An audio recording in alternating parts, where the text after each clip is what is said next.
अगर उन्होंने बिहारियों के बारे में ऐसा कहा है तो वापस ले, और वापस नहीं लेंगे तो पूरा बिहारी इस तरह का तूफान लाएगा। रेवंत रेड्डी जी की हिम्मत देखिए कि मतलब वो कह रहे हैं कि डीएनए बेटर है। ये सब अंग्रेजी हुकूमत के मानसिकता के लोग हैं। ये चाहते हैं कि भारत फिर खंड खंड बटे। पूरा बिहारी इस तरह का तूफान लाएगा कि हम लोग फिर उनको सत्ता से बेदखल करके तेलंगाना में और फिर अपने बिहारी भाई को वहाँ पर सत्ता में बैठा देंगे। के डीएनए पर सवाल कर रहे हैं। मोदी जी कहे थे तो बहुत हंगामा किए थे, अब क्या न कर रहे हैं और दबाएं बेल आइकन हमारे वीडियो सबसे पहले देखने के लिए। फिर से बिहार में एक चर्चा का विषय जो है, एक बयान काफ़ी सुर्खियों में है। आपको बता दें कि तेलंगाना के सीएम रेवंत रेड्डी के द्वारा एक बयान दिया गया है जिसमें कहा गया है कि डीएनए में बिहारियों को लेकर, डीएनए को लेकर जो है कई बड़ी बातों को उन्होंने कहा है। ऐसे हमारे साथ सोशल वर्कर है और शिक्षक भी हैं। सर क्या कहेंगे, कैसे देख रहे हैं डीएनए पर सवाल उठाया जा रहा है बिहार में? देखिए, बिहार एक सहनशील प्रांत है और बिहार से ही सारे मतलब यहाँ से सभ्यता की एक नींव रखी गई है। और सबसे पहले हम रेवंत रेड्डी जी को हार्दिक शुभकामना देते हैं कि तेलंगाना में वो मुख्यमंत्री बनने जा रहे हैं।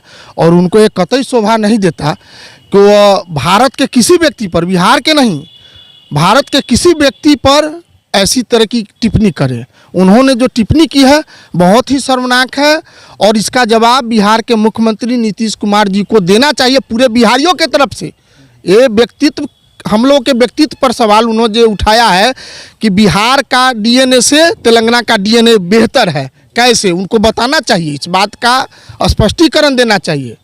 और उन्होंने इस बात को जो कहा है, उन्होंने चंद्रशेखर राव के संदर्भ में कहा है। चंद्रशेखर राव जी का संबंध बिहार के कुर्मी जाति से आता है, तो उन्होंने इनडायरेक्ट वे में नीतीश कुमार जी को भी डीएनए पर सवाल उठा दिया है। अगर नीतीश कुमार जी चुप हैं तो बिहारियों का फिर अपमान करने का काम कर रहे हैं। हमने कहा था अगले इंटरव्यू में, मैंने कहा कि सभ्यता है, न संस्कृति है, न समाज के लिए कोई नीति है, फिर भी विधानसभा जाना है और दिल्ली तक झंडा फहराना है। अमर्यादित भाषा का प्रयोग लगातार बढ़ रहा है। कैसे कोई बिहार को गाली पड़ सकता है? हमारे नीतीश कुमार जी पूरे भारत के लिए डोमिसाइल लागू नहीं किए और जगह देते हैं, और हमारे यहाँ के लोगों को लोग गाली बक रहे हैं। ये तो नीतीश कुमार जी को समझना होगा। नीतीश कुमार जी क्यों चुप है? हम तो इस बात से बहुत खेद है कि नीतीश कुमार, और इस बार तो तेजस्वी यादव को भी आगे आना चाहिए। उनसे सवाल किया गया तो वो तो इस पर चुप्पी साध लिया। उन लोग, उनकी महत्वाकांक्षा इतनी बढ़ गई है। पुराने समय में एक धृतराष्ट्र होता था जो पुत्र मोह में उसकी महत्वाकांक्षा बढ़ गई थी। इनको लग रहा है कि पूरा भारत इनको मुख्य प्रधानमंत्री मान लेगा। इनको तो संयोजक तक नहीं बनाया, फिर भी उसमें सटे हुए हैं।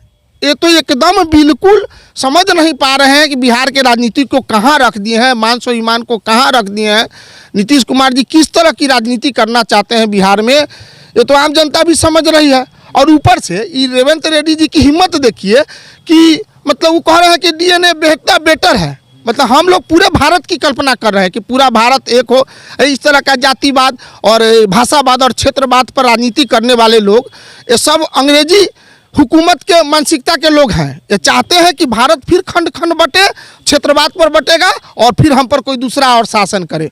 हम उनको कहना चाहते हैं कि अगर उन्होंने बिहारियों के बारे में ऐसा कहा है तो वापस ले, और वापस नहीं लेंगे तो पूरा बिहारी इस तरह का तूफान लाएगा कि हम लोग फिर उनको सत्ता से बेदखल करके तेलंगाना में और फिर अपने बिहारी भाई को वहाँ पर सत्ता में बैठा देंगे।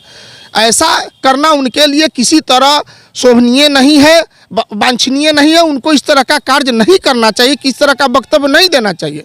और नीतीश कुमार जी को इसका विरोध करना चाहिए और तत्काल प्रभाव से इनको इंडिया गठबंधन से छोड़ देना चाहिए। उनको इंडिया गठबंधन से रिजाइन देकर उनको कांग्रेस से इसका जवाब, और कांग्रेस के आला कमान खड़गे साहब से, राहुल गांधी से इससे पूछना चाहिए कि कांग्रेस पार्टी में हम लोगों ने इंडिया गठबंधन बनाया है, फिर कांग्रेस के वरिष्ठ नेता तेलंगाना के मुख्यमंत्री ने ऐसा क्यों कहा। इस बात पर तो उनको आला कमान से बात करना है। सोनिया गांधी जी से बयान पे अभी भी अडिग है, कई बार सवाल भी उनसे मीडिया वाला किया है तो बयान पे तो यह तो मैंने कहा ना कि सभ्यता है, न संस्कृति है, कोई किसी को सुनने वाला नहीं है। सब लोग अपने तरह से भाषावाद और क्षेत्रवाद का प्रयोग कर रहे हैं।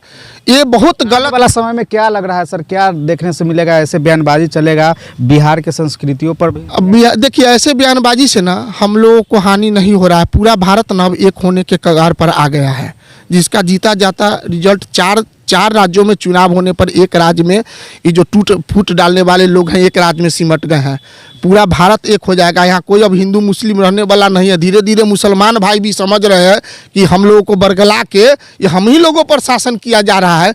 वो सारे लोग एक होकर और राष्ट्रवाद पर चलेंगे, न कि क्षेत्रवाद, भाषावाद और जातिवाद पर चलेंगे। जाति जनगणना जो ये लोग कराए हैं, आज गीत गा रहे थे, फेल कर गए ना, पूरी तरह ध्वस्त हो गया ना।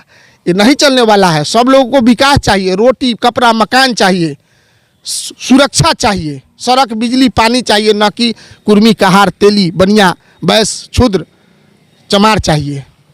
ये चलने वाला नहीं है। इस तरह की राजनीति करने वाले लोगों का समय बहुत ही निकट है। उनकी राजनीति समाप्त होने के कगार पर आ रहे हैं और यही कारण है कि नीतीश बाबू और तेजस्वी जी कुछ बोल नहीं पा रहे हैं कि हम अब बोले क्या।